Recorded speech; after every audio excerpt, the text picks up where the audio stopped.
There comes a moment in life when you realize that the body you've always trusted has begun speaking a different language.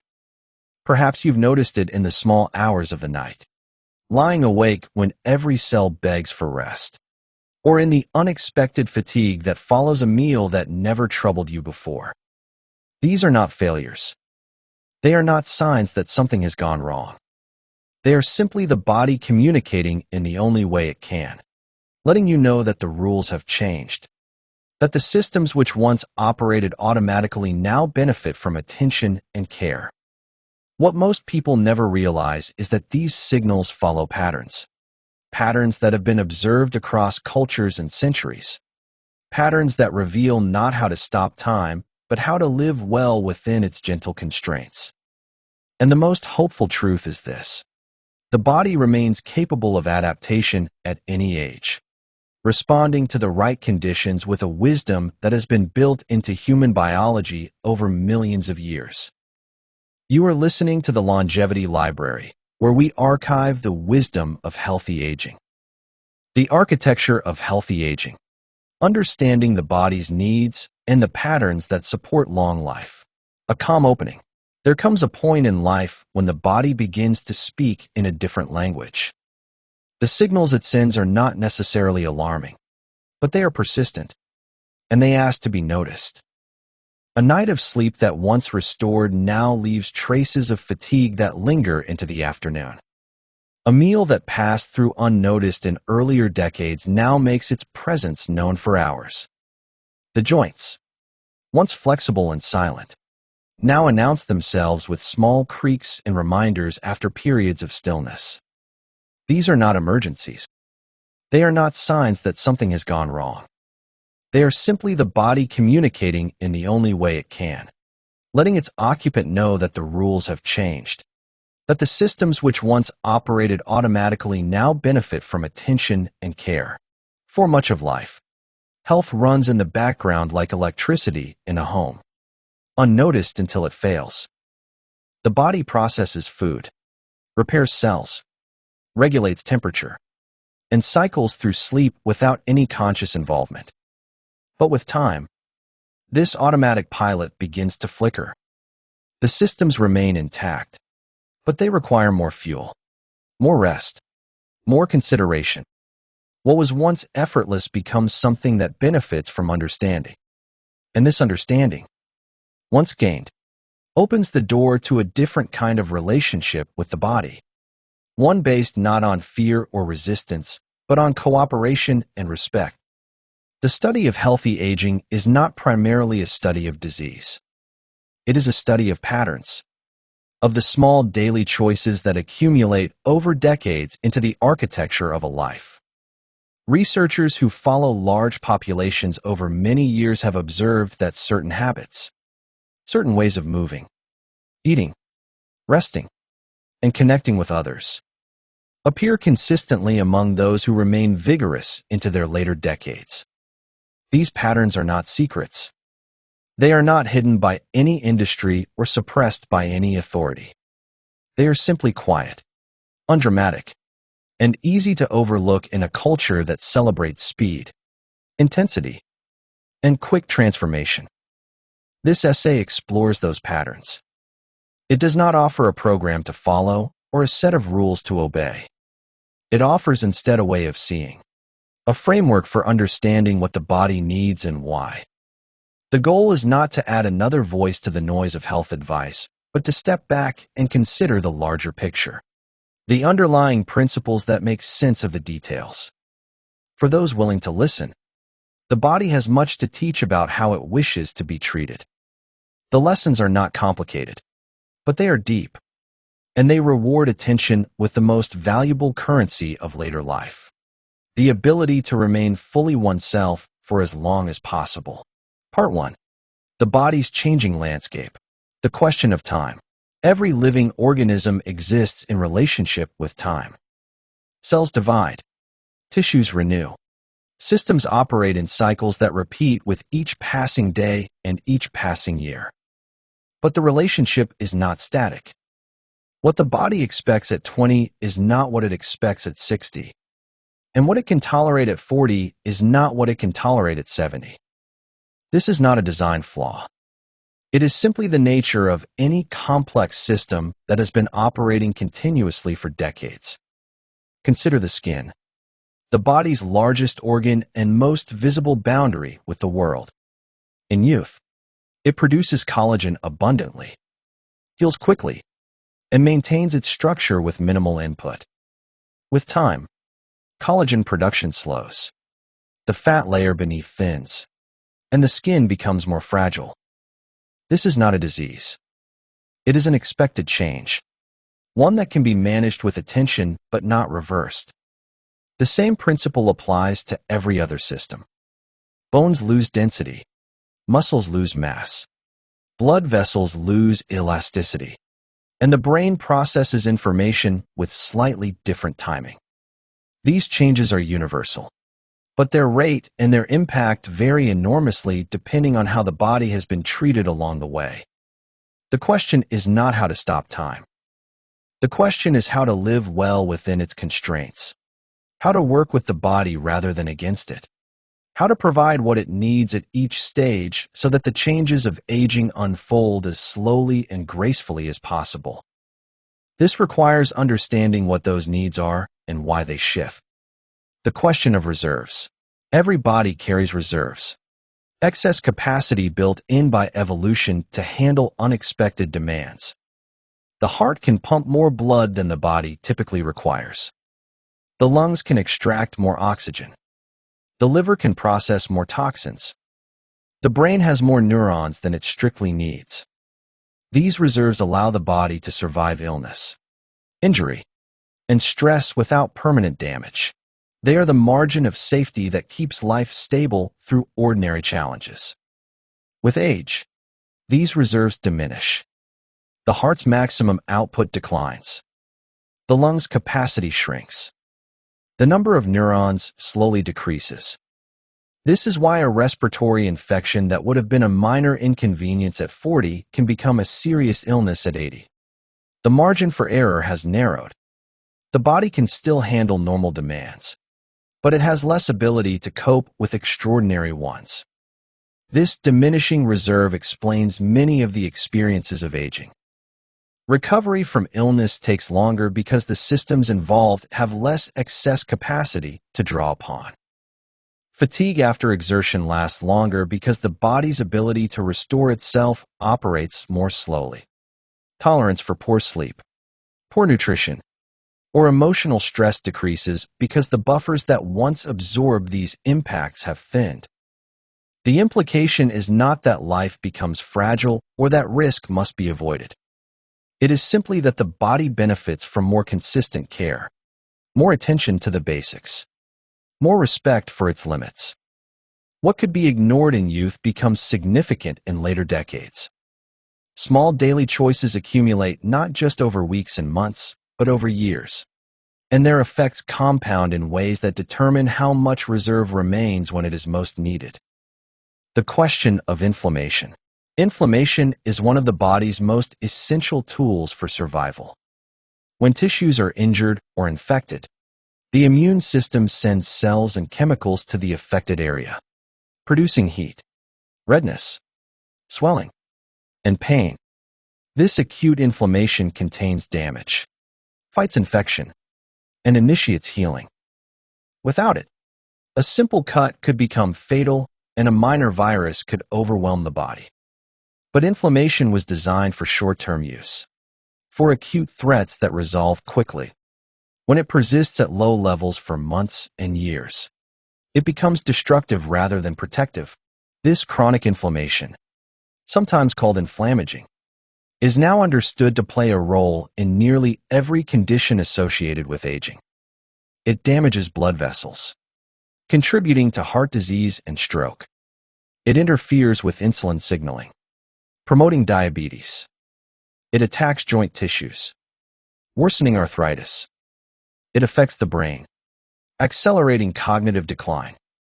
What drives this persistent inflammation is not always obvious. Sometimes it is the cumulative effect of minor insults. Poor diet, lack of movement, insufficient sleep, Chronic stress. Sometimes it is the body's response to its own aging cells, which accumulate and release inflammatory signals. Sometimes it is the result of infections that the body never fully cleared, or of changes in the community of microbes that live in the gut. The key insight is that inflammation is not simply something that happens. It is something that can be influenced, reduced, and managed through the same daily choices that affect every other system. The body's inflammatory tone, its background level of immune activation, responds to how it is treated. And reducing that background inflammation may be one of the most powerful ways to slow the changes of aging. The question of communication. The body is not a collection of independent parts, but a network of constant communication. Hormones carry messages from one organ to another. Nerves transmit signals at speeds that allow split-second reactions. Immune cells patrol the bloodstream, exchanging information about threats and repairs. This communication network is what allows the body to function as a coherent whole, adjusting to changing conditions without conscious thought. With age, this communication becomes less efficient. Hormone levels change, and receptors become less sensitive. Nerve conduction slows slightly. The signals that coordinate activity across systems arrive with less precision. This is why older bodies take longer to adjust to temperature changes, why blood sugar stays elevated longer after a meal, why balance becomes more precarious. The messages are still sent and received, but the timing is off and the responses are muted. This loss of coordination affects every aspect of health. Sleep becomes more fragmented because the signals that regulate the sleep-wake cycle weaken. Appetite and satiety become less reliable because the hormones that control them fluctuate. The stress response becomes harder to turn off because the feedback loops that should shut it down operate more slowly. Again, the implication is not that decline is inevitable or that nothing can be done. It is that the body benefits from consistency, from regular rhythms that do not require constant adjustment. When the internal communication network is less reliable, external stability becomes more important. Regular meal times, consistent bedtimes, predictable patterns of activity all help the body coordinate itself without relying on signals that may arrive late or faint. Part 2. Movement as a foundation. The purpose of motion. The human body was designed for movement. Every joint, every muscle, every bone, every nerve expects to be used in ways that involve changing position, bearing weight, and moving through space. This is not an opinion or a preference. It is a biological fact encoded in the structure of the body over millions of years of evolution. The skeleton is built to support weight. The muscles are built to contract and relax. The cardiovascular system is built to respond to changing demands. The brain is built to coordinate it all. When movement stops, the body interprets this as a signal that certain tissues are no longer needed. Muscles that are not used begin to atrophy, losing both size and strength. Bones that are not loaded begin to lose density, becoming more fragile. Joints that are not moved through their full range become stiff and less lubricated. The cardiovascular system becomes less efficient at delivering oxygen. The metabolic system becomes less effective at processing fuel. These changes are not punishments. They are simply the body's efficient response to reduced demand, reallocating resources away from tissues that appear unnecessary. This is why movement is not optional for healthy aging. It is not something to be done when convenient or when motivated. It is a requirement, as fundamental as food and water, for maintaining the body's structure and function. The question is not whether to move, but how. How much? And in what ways that respect the body's changing capacities while still providing the stimulus it needs. Strength and its preservation. Among all the changes that occur with aging, the loss of muscle mass may be the most consequential for daily life. Muscle is not just for lifting and carrying. It is metabolic tissue, consuming glucose and fatty acids, helping to regulate blood sugar and lipid levels. It is protective tissue, cushioning joints and bones against impact. It is functional tissue, enabling the movements that allow independence, getting out of a chair, climbing stairs, carrying groceries, playing with grandchildren. The loss of muscle with age, a process called sarcopenia, begins earlier than most people realize. After about age 30, adults who do not actively maintain muscle can lose 3 to 5% of their muscle mass per decade. After 60, the rate accelerates. The result is a gradual decline in strength that may go unnoticed until a specific task becomes difficult, and then impossible. The good news is that muscle responds to stimulation at any age. The signal that tells the body to maintain muscle is the same signal that tells it to build muscle. The experience of load. When muscles are challenged with resistance, when they are required to generate force against weight, they receive the message that they are needed. The body responds by preserving the tissue it has and, in many cases, rebuilding some of what was lost. This does not require heavy weights or gym memberships. It requires consistent effort, movements that challenge the muscles through their full range. Bodyweight exercises, resistance bands, light dumbbells, and even everyday activities like carrying groceries or gardening can provide the necessary stimulus when done with intention. The key is progression, gradually increasing the challenge as strength improves, so that the signal never fades. Balance and the prevention of fragility. Falls are among the most feared events in later life, and for good reason. A single fall can result in fractures that lead to surgery, hospitalization, loss of independence, and a cascade of complications that permanently alter the trajectory of aging. But falls are not random events. They are the result of specific deficits in the systems that maintain stability, deficits that can be identified and addressed. Balance is not a single skill, but the product of multiple systems working together. The visual system provides information about where the body is in space. The vestibular system in the inner ear senses motion and orientation. The proprioceptive system in the muscles and joints provides feedback about position and tension. The muscular system generates the forces needed to correct deviations. And the brain coordinates it all, processing information and sending commands faster than conscious thought. With age, each of these systems becomes less reliable. Vision declines, particularly in low light. The vestibular system becomes less sensitive. Proprioception diminishes. Muscles weaken. Reaction times slow. The margin for error shrinks, and the body becomes less able to correct itself before a stumble becomes a fall. The solution is not to avoid situations that challenge balance, but to practice them safely. To give the systems the stimulation they need to maintain their function. Standing on one foot while brushing teeth. Walking heel to toe across a room. Rising from a chair without using hands. These small daily practices send signals that the balance systems are needed.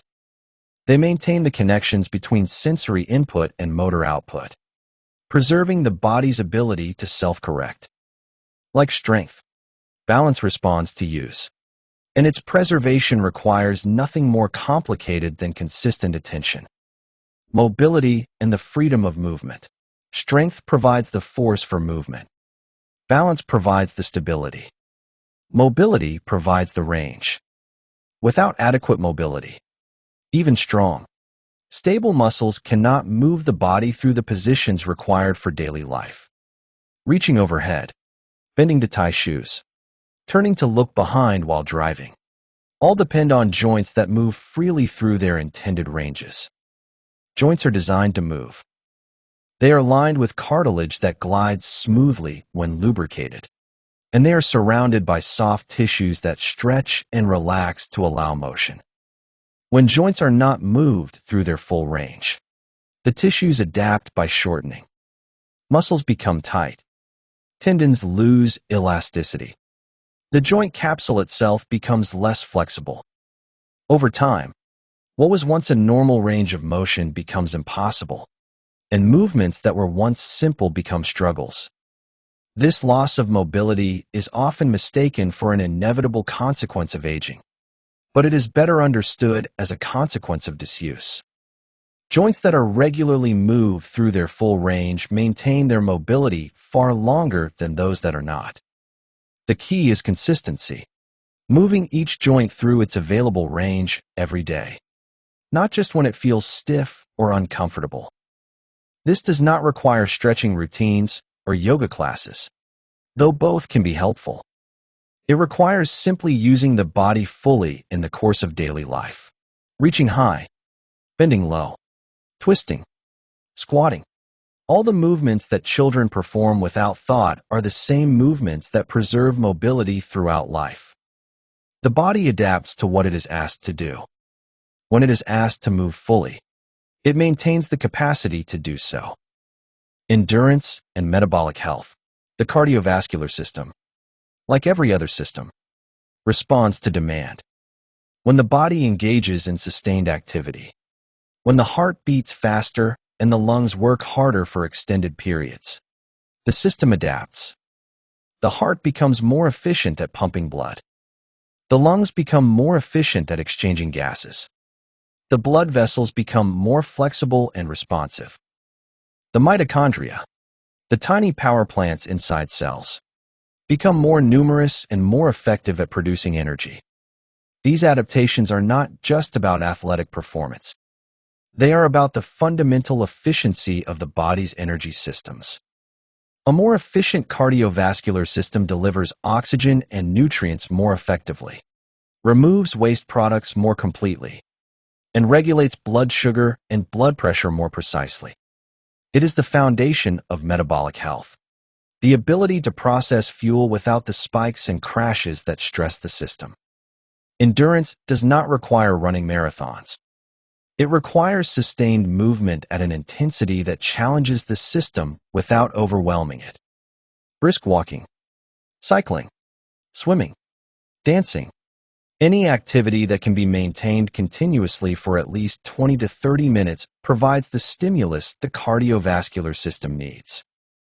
The key is regularity, making endurance activity a consistent part of the weekly routine rather than an occasional event. Part 3.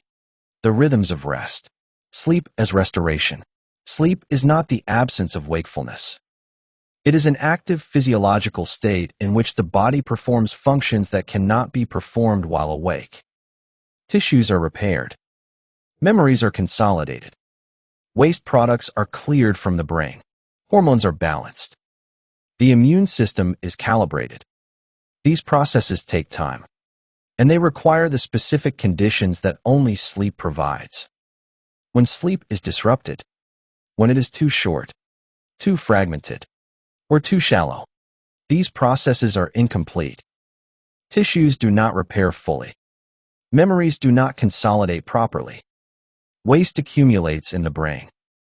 Hormones remain out of balance. The immune system becomes less effective. The effects accumulate night after night, gradually eroding the body's capacity for repair and regulation. For much of life, the body can compensate for occasional poor sleep. The reserves are sufficient, and a few bad nights can be balanced by better ones later. But as reserves diminish with age, the tolerance for poor sleep narrows. The same disruption that would have been a minor inconvenience at 40 becomes a significant stress at 70.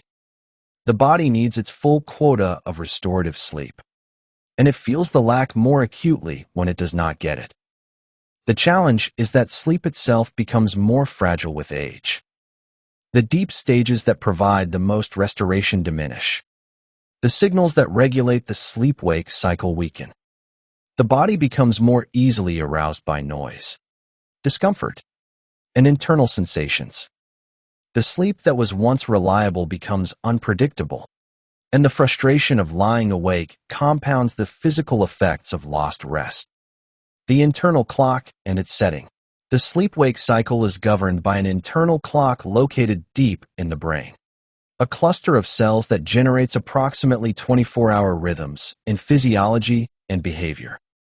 This clock is not perfectly accurate on its own. It requires external signals to stay synchronized with the outside world. And the most important of these signals is light. Light enters the eyes and travels to the clock, signaling whether it is day or night. Bright light in the morning tells the clock to advance, to start the day earlier. Dim light in the evening tells the clock to prepare for sleep. The clock, in turn, directs the release of hormones and the timing of physiological processes, creating the pattern of alertness and drowsiness that shapes each day. With age, the clock becomes less sensitive to these signals. The same light exposure that would have shifted the rhythm in a younger person has less effect. The clock also becomes less precise, generating weaker rhythms that are more easily disrupted by irregular schedules. This is why older adults often find themselves sleepy early in the evening and awake in the middle of the night. Their internal clocks no longer aligned with the external world. The solution is to strengthen the signals that the clock receives. Bright light early in the day, particularly natural sunlight, provides the strongest cue. Consistent bedtimes and wake times, even on weekends, help stabilize the rhythm. Dim light in the evening, and avoidance of screens that emit blue light, allow the clock to receive the signal that night is approaching. These practices do not reverse the age-related changes in the clock, but they help the clock function as well as it can within its new parameters. The architecture of sleep. Sleep is not uniform. It cycles through stages throughout the night, each with its own characteristics and functions. Light sleep, the stage that occupies the largest portion of the night, serves as a transition between wakefulness and deeper stages. Deep sleep, also called slow-wave sleep, is when the body performs its most intensive physical repair. REM sleep, the stage associated with dreaming, is when the brain consolidates memories and processes emotions.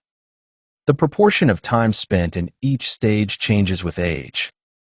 Deep sleep declines most dramatically, decreasing by as much as 60 to 70% between young adulthood and late life. REM sleep also declines, though less severely. Light sleep increases to fill the space. The result is sleep that feels less restorative, even if the total hours in bed remain the same. This change has consequences beyond the subjective feeling of rest. Without adequate deep sleep, physical repair is incomplete. Tissues do not regenerate as fully.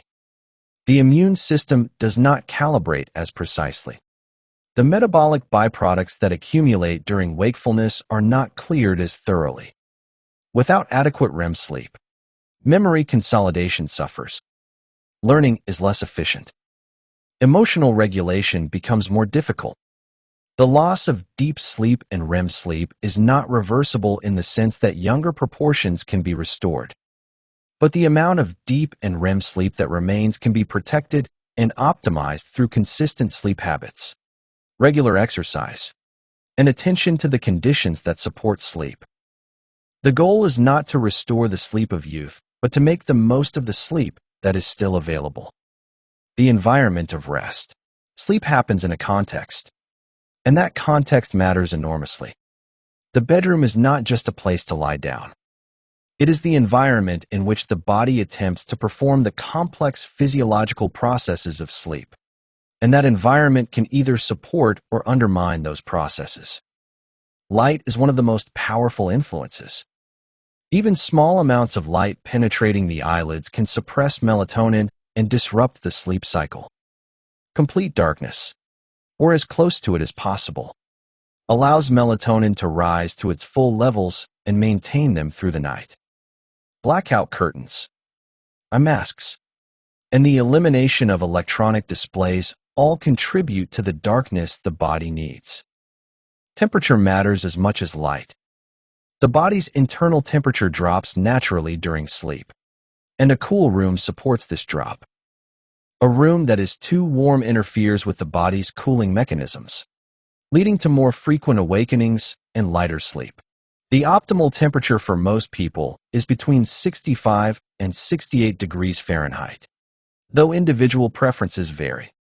Sound, 2. Affects sleep quality. The brain continues to process auditory information during sleep, and sudden or meaningful sounds can trigger arousals even if the sleeper does not fully wake.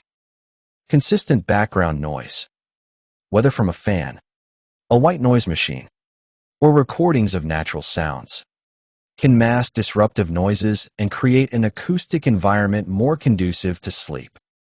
The bed itself, the mattress, pillows, and bedding all contribute to comfort and support. A mattress that is too soft or too firm can create pressure points that prompt shifting and awakening. Pillows that do not support the neck properly can lead to discomfort and stiffness. Bedding that traps heat or does not breathe can disrupt temperature regulation. These are not trivial concerns. They are the foundation on which sleep is built. Part 4. Fuel and its processing. The body as metabolic system. Every living cell requires fuel. The body takes in food, breaks it down into its components, and distributes those components to cells throughout the body, where they are used for energy, repair, and the synthesis of new tissues. This process of fuel intake, breakdown, distribution, and utilization is metabolism, and it is the fundamental activity that keeps the body alive. With age, metabolism changes. The rate at which the body burns fuel at rest, the basal metabolic rate, gradually declines. This means that the same amount of food that once maintained weight now leads to gradual gain. The body's ability to process carbohydrates changes. Blood sugar rises higher after meals and takes longer to return to baseline. The sensitivity of cells to insulin, the hormone that directs glucose into cells, decreases. The ability to mobilize and burn fat for fuel becomes less efficient. These changes are not uniform. They vary from person to person based on genetics, lifelong habits, and current health status. But they are universal enough that they demand attention. The metabolic system that could handle almost any fuel in youth becomes more selective with age, more easily overwhelmed by large amounts of sugar and refined carbohydrates, more sensitive to the timing and composition of meals. The goal is not to reverse these changes, but to work with them, to provide the body with the fuel it needs in the form it can best process, and to do so in patterns that support rather than stress the metabolic system. The question of blood sugar stability. Among all the metabolic changes that occur with aging, the decline in blood sugar regulation may be the most consequential for daily well-being. When blood sugar rises too high after a meal, it damages blood vessels and nerves, contributes to inflammation, and stresses the organs that must process the excess. When it drops too low between meals, it triggers the release of stress hormones that cause anxiety, irritability, and fatigue, and that can disrupt sleep. The goal is stability. Blood sugar that rises moderately after meals and returns gradually to baseline, without dramatic spikes or crashes. Stability depends on several factors. The composition of meals matters, with fiber, protein, and fat slowing the absorption of carbohydrates and smoothing the glucose curve. The size of meals matters, with smaller portions producing smaller glucose responses. The timing of meals matters, with regular eating patterns helping the body anticipate and prepare for fuel intake. Stability also depends on the body's sensitivity to insulin, the hormone that directs glucose into cells. When cells are sensitive to insulin, they respond readily to its signal, clearing glucose efficiently from the bloodstream. When they are resistant, the signal is ignored. Glucose remains elevated, and the pancreas must produce more insulin to compensate. This insulin resistance is the underlying problem in prediabetes and type 2 diabetes, and it is closely linked to inflammation, physical inactivity, and excess body fat, particularly around the abdomen. Improving insulin sensitivity is one of the most powerful interventions for metabolic health. Physical activity, particularly the combination of endurance exercise and resistance training, increases sensitivity throughout the body. Maintaining a healthy body weight reduces the demand on the system. Adequate sleep and stress management help regulate the hormones that influence insulin signaling. And certain foods and compounds, including some found in common spices, may provide modest additional support. Patterns of eating. How food is consumed may be as important as what food is consumed. The body's metabolic system operates on rhythms that align with the daily cycle of light and dark, activity and rest. Eating in alignment with these rhythms supports metabolic health, while eating against them creates stress. The traditional pattern of 3 meals per day, with the largest meal at midday and little or no food in the evening, aligns reasonably well with the body's natural rhythms. Insulin sensitivity is highest earlier in the day, meaning that the same meal consumed at breakfast or lunch produces a smaller glucose response than when consumed at dinner. Digestive activity slows in the evening as the body prepares for sleep, and eating late forces the system to work when it would rather be resting. The modern pattern of grazing throughout the day, eating frequently from morning until late evening, works against these rhythms. Constant eating means constant insulin secretion, which can contribute to insulin resistance over time. It also means that the digestive system never gets a break, never experiences the fasting state in which cells shift from using glucose to burning fat for fuel. Periods without food, whether the overnight fast or intentionally extended gaps between meals, allow the body to enter this fat-burning state. They give the digestive system time to rest and repair. They reduce the total insulin exposure over 24 hours, and they may trigger cellular repair processes that are activated by the stress of short-term fasting. The key is not extreme restriction, but simply allowing adequate gaps between eating, avoiding the constant snacking that keeps the metabolic system constantly engaged. The quality of fuel. All food is not equal in its effects on the body. This is not a statement about morality or virtue, but about biology. Different foods provoke different responses in the metabolic system, and those responses accumulate over time into patterns of health or dysfunction. Foods that are rich in fiber, that come from plants in their whole form, that contain the full complement of nutrients their original package provided, tend to produce gentle, prolonged glucose responses. They satisfy hunger effectively, provide sustained energy, and deliver the vitamins, minerals, and phytochemicals that support cellular function. Vegetables, fruits, legumes, whole grains, nuts, and seeds all fall into this category.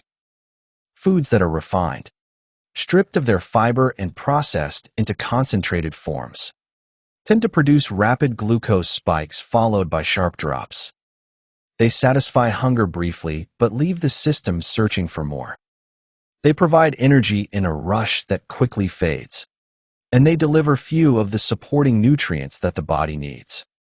White flour, white rice, sugar, and the many products made from them fall into this category. The distinction is not about eliminating entire categories of food, but about understanding their effects and making choices accordingly. A meal built around whole foods, with vegetables, protein, and perhaps some whole grains, will support metabolic stability.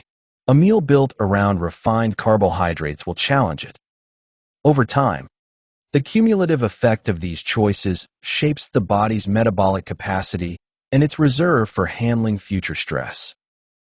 Part 5. The nervous system and its regulation. The autonomic balance. The nervous system operates on 2 tracks. The voluntary tract controls the movements we choose to make. Reaching for a cup, walking across a room, speaking a sentence. The autonomic tract controls the functions we do not choose. Heart rate, digestion, breathing, pupil dilation. This autonomic system has two branches with opposing effects. The sympathetic branch prepares the body for action.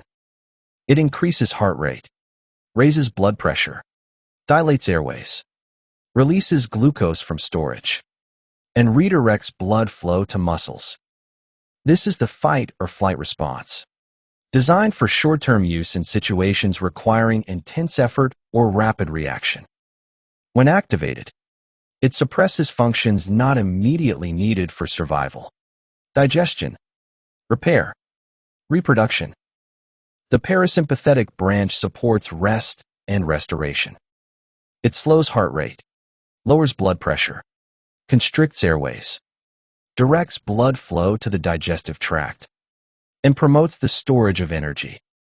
This is the rest and digest response, the state in which the body performs its maintenance functions, repairs tissues, and consolidates resources. Health requires balance between these branches. The sympathetic system must be available for genuine challenges, but it must also be able to shut off when the challenge passes. The parasympathetic system must dominate during rest, allowing repair to proceed, but it must yield when action is required. With age, this balance becomes harder to maintain. The sympathetic system becomes more easily activated, responding to smaller triggers with larger responses. The parasympathetic system becomes less effective at counterbalancing it. The result is a nervous system that spends more time in a state of low-grade alert, never fully relaxing, never fully engaging the repair processes that require parasympathetic dominance. This chronic sympathetic activation contributes to many of the problems of aging. It raises blood pressure. It interferes with sleep. It promotes inflammation. It impairs digestion. It accelerates the wear and tear on blood vessels and organs. Restoring balance, shifting the nervous system back toward its resting state, becomes a priority for healthy aging. The breath as regulator. Among all the functions controlled by the autonomic nervous system, breathing is unique. It operates automatically, continuing without conscious effort through sleep and wakefulness. But it can also be controlled voluntarily, brought under conscious direction at any moment. This dual control makes breathing a bridge between the automatic and voluntary systems, a tool for influencing the nervous system from the conscious mind.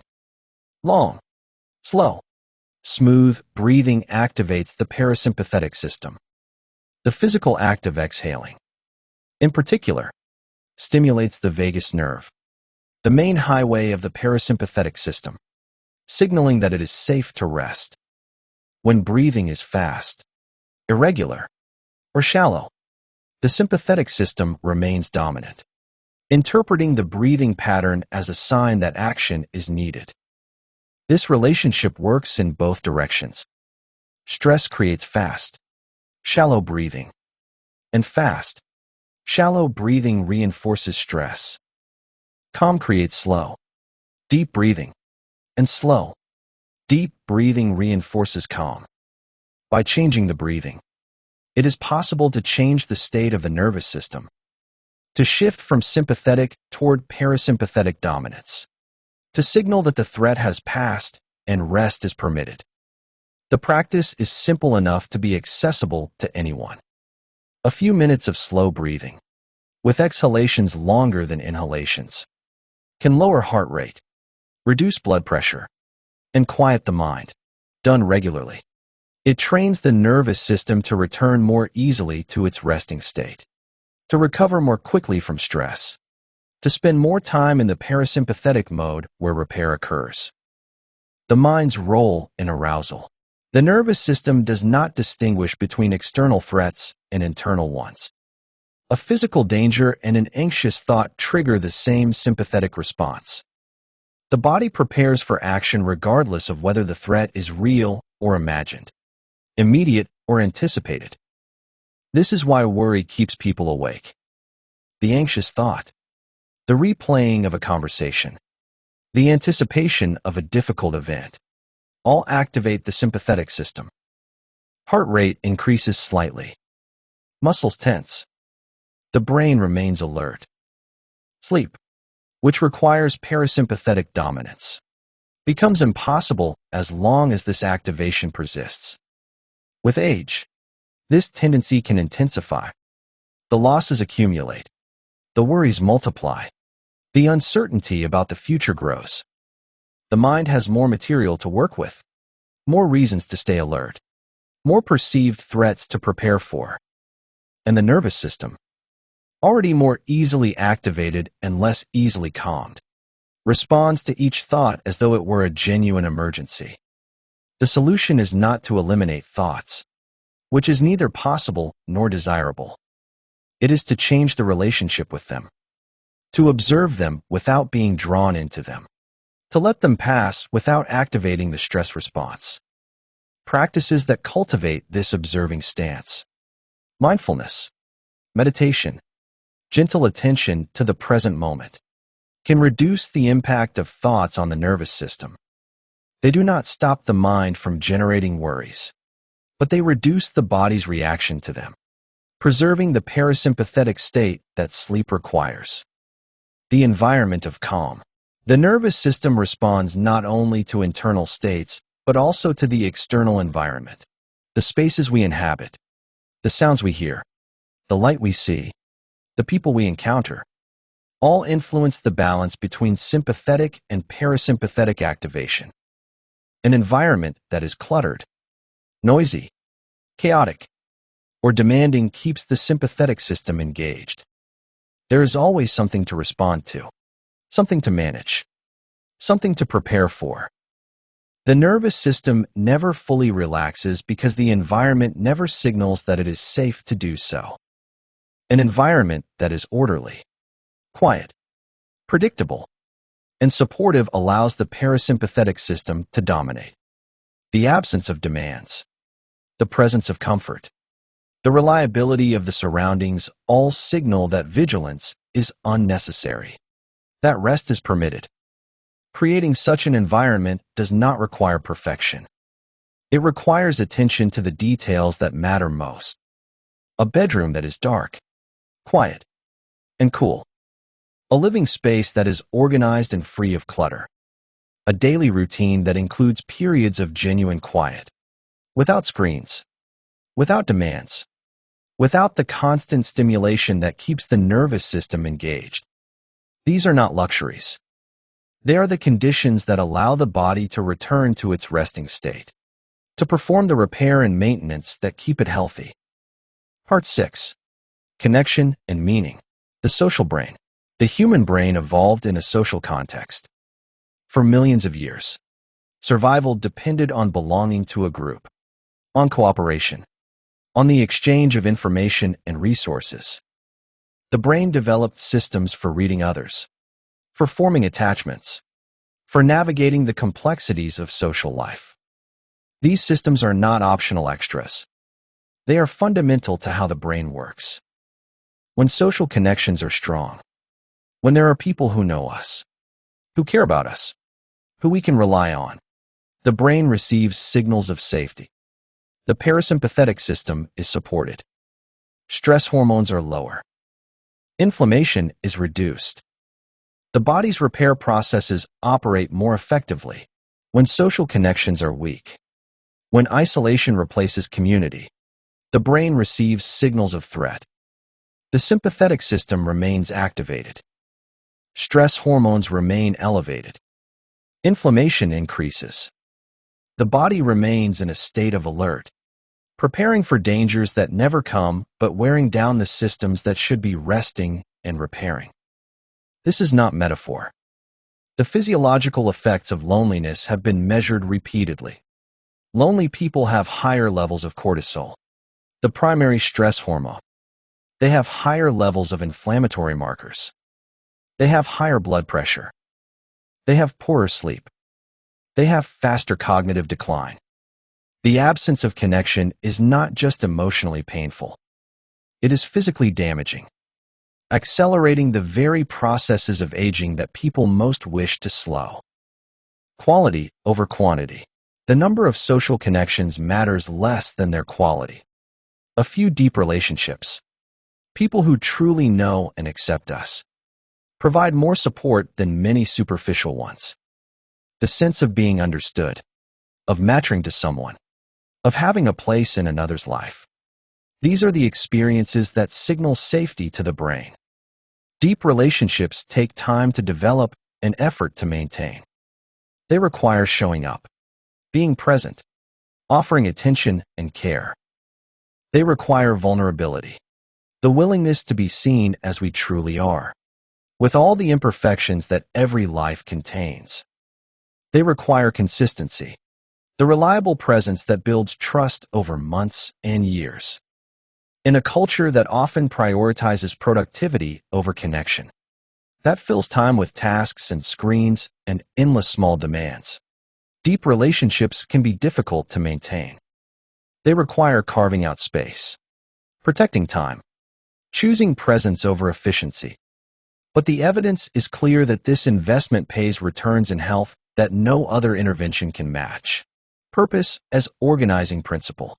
Beyond connection to others, humans need connection to something larger than themselves. A sense of purpose, a reason to get up in the morning, a belief that one's life matters. These are not philosophical luxuries.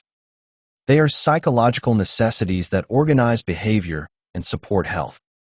People with a strong sense of purpose live longer. They have lower rates of heart disease and stroke.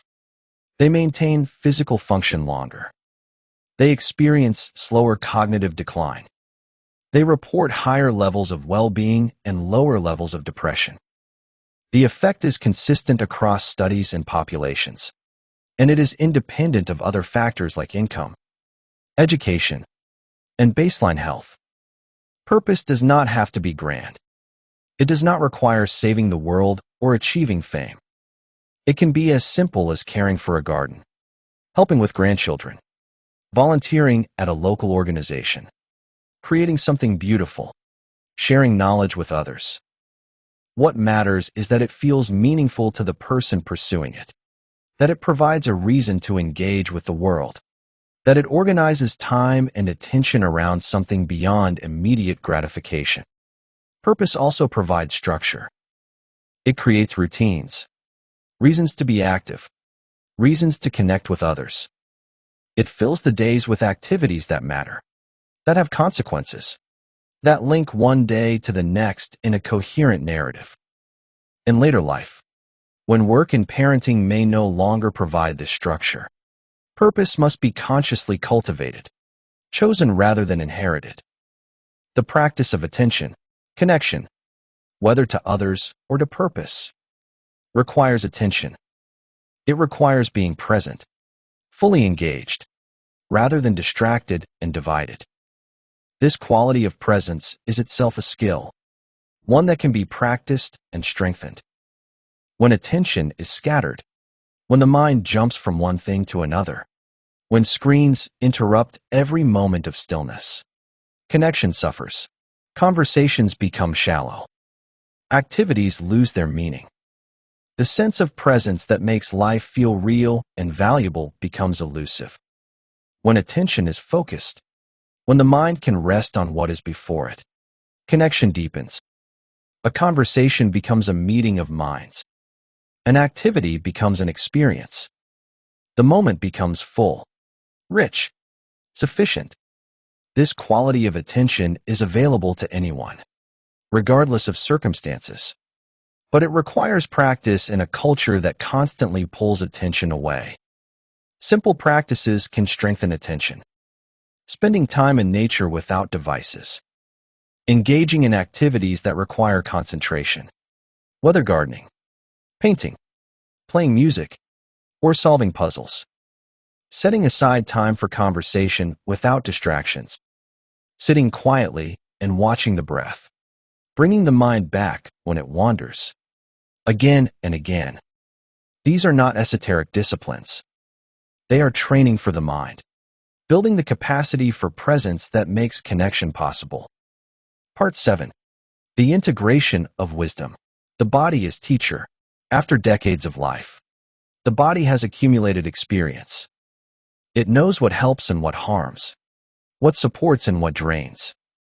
It signals this knowledge through sensations, through energy levels, through the quality of sleep, through the ease or difficulty of movement.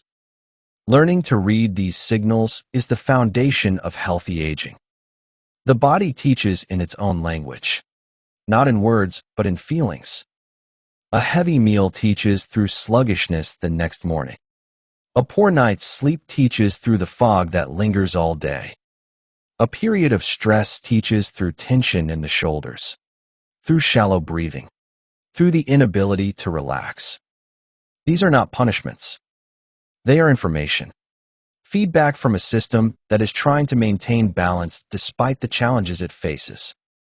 Learning this language requires slowing down enough to hear it. It requires moments of quiet, of checking in, of asking how the body feels and waiting for an answer. It requires noticing patterns, recognizing that certain choices consistently lead to certain outcomes. And it requires humility, the willingness to accept what the body says even when it contradicts what the mind wants. The body's signals become more important with age because the margin for error narrows. The consequences of ignoring them become more severe and less reversible. But the signals themselves become clearer, more insistent, harder to dismiss. The body that once tolerated neglect now demands attention. And this demand is not an enemy to fight, but a teacher to learn from. The principle of consistency. Most of what supports healthy aging is not dramatic. It is not a single intervention that transforms everything overnight. It is the accumulation of small choices, repeated day after day, year after year, until they become the fabric of a life. A walk each day, a reasonable bedtime, meals built around whole foods, moments of quiet, time with people who matter. These are not exciting.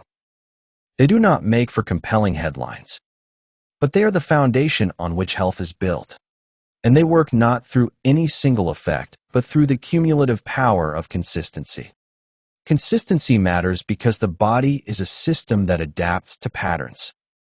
It learns to expect a walk at a certain time and prepares for it. It learns to expect sleep at a certain hour and begins the process of winding down. It learns to expect food at certain intervals and regulates appetite and metabolism accordingly.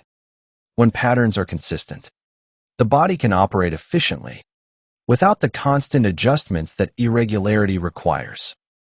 Consistency also matters because the effects of healthy habits are cumulative. A single walk does little. 1,000 walks transform the cardiovascular system. A single good night's sleep helps. Years of good sleep protect the brain from accumulated waste. A single healthy meal provides nutrients. Decades of healthy meals shape metabolism. The benefits build slowly, invisibly, until one day they are simply present, the result of choices that seemed insignificant at the time. The principle of moderation. If consistency is one foundation of healthy aging, moderation is the other. The body responds better to gentle, sustained challenges than to extreme ones. It prefers gradual change to sudden disruption. It thrives within certain ranges and struggles outside them. Moderation applies to movement. Enough activity to challenge the systems, but not so much that recovery is impossible. Enough intensity to stimulate adaptation, but not so much that injury occurs. The goal is not maximum effort, but optimal effort, the level that produces benefit without causing harm. Moderation applies to eating. Enough food to provide fuel and nutrients, but not so much that the system is overwhelmed. Enough variety to ensure adequate nutrition, but not so much that digestion is confused. Enough pleasure to satisfy, but not so much that pleasure becomes the only guide. Moderation applies to rest. Enough sleep to restore, but not so much that the circadian rhythm is disrupted. Enough relaxation to recover, but not so much that the body becomes deconditioned. Enough downtime to process experience, but not so much that life loses its engagement. Moderation applies to everything because the body is a system of balance. It seeks equilibrium, and it responds best to inputs that support equilibrium rather than disrupting it. The extreme approaches that promise rapid transformation usually produce rapid compensation, the body pushing back against forces that threaten its stability. The moderate approaches that promise gradual improvement actually work with the body, supporting its natural tendency toward balance. The principle of adaptation. The body is designed to adapt. It responds to demands by becoming better able to meet them.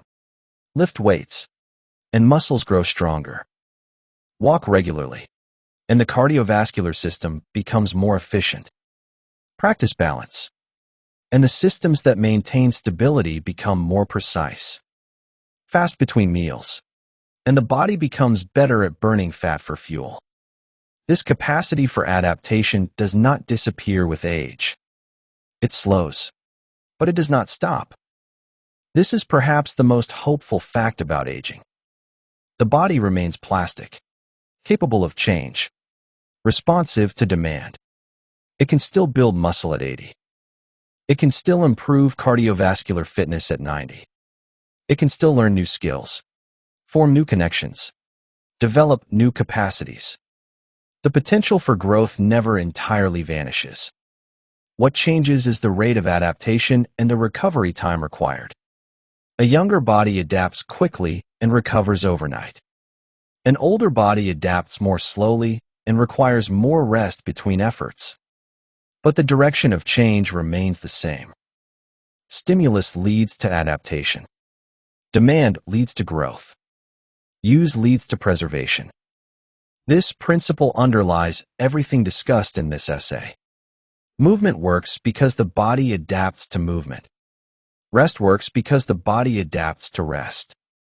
Good nutrition works because the body adapts to the fuel it receives.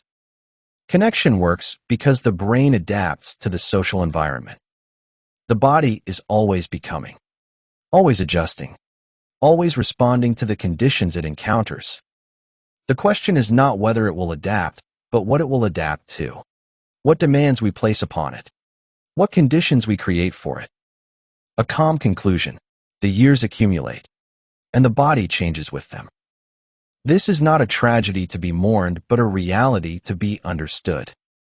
The body that served so well through decades of activity now asks for different treatment, for more attention, for greater care.